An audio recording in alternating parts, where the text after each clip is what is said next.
Hey everyone, and welcome back to the version 0.27 release update video for the StationOne platform. Been fairly busy this week. A couple of new features added to the platform. Some minor changes, bug fixes as usual, and obviously, as quite a number of our users are aware, we recently did some penetration and security testing.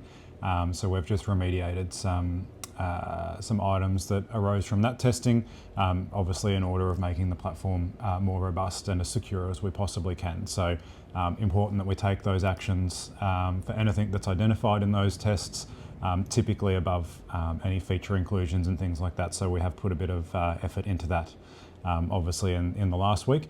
But we can jump straight in and have a look at some of the new features that we've added. Initially in our duty crew now, we've just made a slight change, which potentially is not overly visible. However, you can see or may be aware from using the duty crew feature that we can allocate a inspection to a duty crew task and then allocate that out to a duty crew. So, in this case, we've got our defib check, and then we've got this linked to a inspection form, so coming from our inspections module. Basically what the platform will do now in the event that a duty crew does complete that particular task with the attached inspection, the system will automatically credit them for completing that duty crew task on completion of the inspection, and it will also update that task to reflect as completed by the people who either completed or were involved in completing that inspection. So things like scheduling a weekly tanker check or something like that may now be done as part of your duty crew stuff, and that's going to clear that schedule, obviously because the inspection's getting completed, and it's also going to update your duty crew task list to reflect the fact that that particular task with the linked inspection was completed. So that's been included in this version, and the documentation has been updated to reflect how that interaction works now between the duty crew tasks and any associated inspection checklists. Moving over to our inspections more specifically, we have made a couple of changes, mostly around our template builder. So this is some stuff that was highly requested by the users, obviously. So if we have a look in our inspection checklists now, you can see that firstly we can now nest subsections within subsections. So previously you could have your parent section, so in this case the general inspection section here, and then you could have up to one subsection level with a bunch of questions in it. Now we can obviously start nesting as many subsections into subsections as we want. So potentially looking at something, for example, like a cabin inspection on a truck. We might do the center console, and then you might have a storage container within that center console that has stationary items or something like that, or spare radio batteries. You can now subsection that within the subsection. So basically create a little bit more structure and definition around those inspection templates. So that's been included. Likewise, we've also made some modifications here to our follow-up questions. So the follow-up questions now do support various different response types. So you can see that this one here is a pass-fail.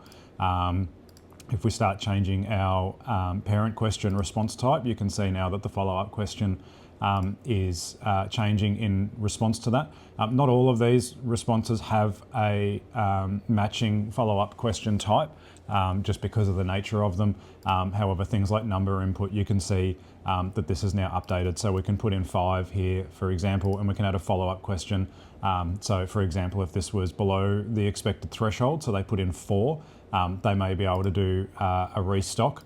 And then they can, so you could say, did you restock this? Yes. And then we can follow that up with a number that was restocked. And again, we can use the resolve parent action. So obviously because 4 would fall below the expected quantity, but if they then put 5 into this follow-up question, that would then resolve that parent because we've now met the required number of items for that inspection question. So basically just an uplift on that follow-up question, which previously was relatively binary, and it was also restricted to only one follow-up question per inspection response. So obviously now we can chain these together here as well. So coupled with our nested subsections is also our follow-up question modifications in the inspection templates. Again, that's all been based on your feedback, so thanks for providing that, and we've obviously managed to include that into this release, which is fantastic. Likewise, our CSV export, so download a CSV, and equally our import template as CSV feature now both support the nested subsections, and they also support adding those follow-up questions via the CSV template as well. So we can basically download that CSV template, and we can modify those templates in the CSV format and have access to all of those inspection template fields that we would expect. So that's all now been included in this version, which very much aligns with all of those requests around our inspection template system. We've made a minor change into some of our create new forms. So if we have a look at stock, for example, and create a new stock item, you'll now see we've got save and add another. So this is again just to support the efficiency of being able to input data into the platform. So things like our equipment, stock, PPC item allocations. So if we're creating items in here, we can do a save and next. So basically we've tried to anywhere that we're creating some of those, standalone items, we can do the save and add next just to help with the efficiency of getting that information into the platform. Moving over to our BA, breathing apparatus module for our fire brigade users and those that are obviously using the feature. We now do have a scan cylinder button that appears here. So you can use your camera, and this functionality has also been included in the beta version of the native iOS and Android apps as well. Basically, you can scan a QR code that may be on a breathing apparatus cylinder. Alternatively, if you don't already have QR codes on your cylinders, you can print your QR code labels directly from the platform, and it will generate out relevant QR codes based on the asset ID, so the cylinder ID there. So you can print those out and stick them on your cylinder. Basically just supports members in interacting with those BA sets and BA cylinders in a more efficient manner. So effectively what happens when we scan that cylinder, and it's a little bit difficult to show in this demo environment, unfortunately, but basically when you scan those cylinders, either using the native app or the web app, this is also included in our station portal interface as well. So if you've got your BA equipment turned on, you've got the scan cylinder function here as well. You'll be given a couple of options. So once it recognizes the cylinder, you can update its status. So either move it to a vehicle or move it to storage, allocate it to a BA set. You can perform a fill on the cylinder directly from the QR code, or you can trigger a BA set inspection checklist from that QR code as well. So basically, if you've got a BA cylinder that is attached to a BA set and you scan that cylinder, in that options that appears after scanning, you'll be able to go directly into the inspection and perform an inspection. Likewise, during that inspection, you can also scan cylinder numbers as well via the QR code. If you do have cylinders that have QR codes on them and you scan them and they don't exist in the platform, it will allow you to automatically create that cylinder into the platform, and it will allocate the scanned cylinder asset ID into the platform, and you can put in your pressures and things like that, allocate it to the vehicle at the time of creation. So all of the standard features that you would have if you manually created a new cylinder directly from the platform. So that scan BA cylinders function, as I said, is across all of the interfaces, and basically anywhere that the user may need to interact with a BA set or a BA cylinder. In all interfaces, they have the ability to leverage that QR code scanner. You would have also noticed that we have the ability to direct type as well. So if the QR code for whatever reason is not actually scanning properly, it's become damaged or something like that, you can still directly enter in that cylinder reference. So we can enter the one that we can see in the background there. If we put that in, So you can see we get this option here as an admin. So I can move that cylinder now around. I can assign it to a BA set from here as well. So if I wanted to pop it on that BA set, we can go ahead and do that. And we can see that that's now updated and is correctly reflecting that BA set that we just assigned it to. So that functionality is as I said, now there across anywhere that you interact with that BA feature through the platform, and likewise for our users on the native beta. That's also been included alongside the station portal BA viewing, so you can have a look at the BA sets and you can have a look at your cylinders within your brigade and all of the information that's related to them as well. Again, that's also in your native app as well. For our unit admins, there is a slight change to our members management screen. So you can see that we've reduced the number of buttons that was previously here because we added a new button and realized that this was getting a little bit crowded. So we now have the More Actions button, and specifically the one that we're interested in is this Add Existing Member. So basically StationOne supports members of the same organisation. So if you're in the same fire service, and you've got members that either dual respond or they may be members of specialist units and a brigade as well, we can now add them ourselves. So previously this was something that was reserved for administrators in a higher level in the platform, or the system administrators, as in we would have to do it for you.